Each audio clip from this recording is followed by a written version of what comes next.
Okay, so the next app that we're going to build together is a very simple weather application. Now, I realize there are stock apps that come with Windows 10 on the desktop and the phone. However, this one will allow us to express a little individuality, a little design. Also will demonstrate some pretty cool features of both Windows 10, the platform, and then how to work with external services to get data to update and make your apps come alive. So I'll go ahead and run the application. Actually, let me run it just on the desktop, and just have to trust me that it works in the mobile version as well. And the name of the application I'm calling UWP Weather. It's a simple weather app.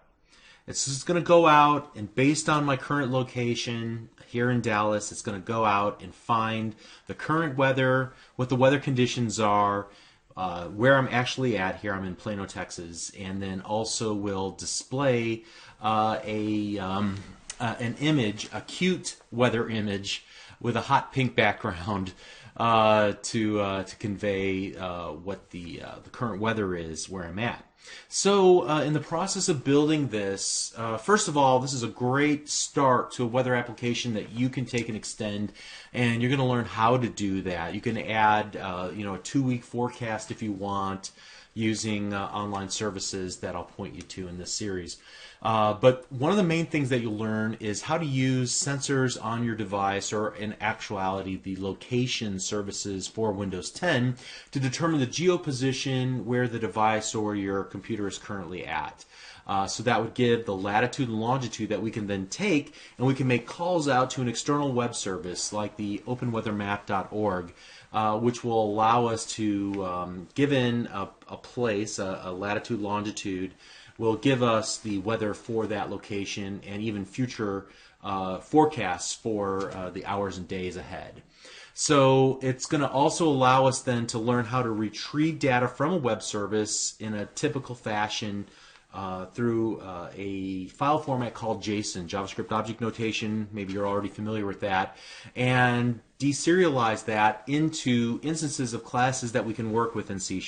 Very crucial skill outside of this example and throughout the rest of your life as a software developer. You have to know how to serialize and deserialize data from data formats like XML and JSON into objects and back. And then we're going to look at how to work with the phone emulator to test our application, not just as it's used in the on the mobile device itself and the layout, things of that nature, but then also how to change the position and kind of tell the location services that we're actually coming from Seattle or Washington D.C. or China or whatever. So we'll look at a cool feature of the emulator to do that as well for testing. And then we're going to take a look at how to build a live tile for our application that will update periodically with the latest weather for our geoposition, our latitude and longitude. And so that will teach us not only how to build live tiles, but then also we'll learn how to create a web service using ASP.NET MVC5 and host it out on Azure website. So we're bringing together a lot of cool disparate technologies to build a very interactive application. So beginning in the next video, we'll get started with layout and learning how to access that web service and get back the data that we need. We'll begin that process in the next video. We'll see you there. Thanks.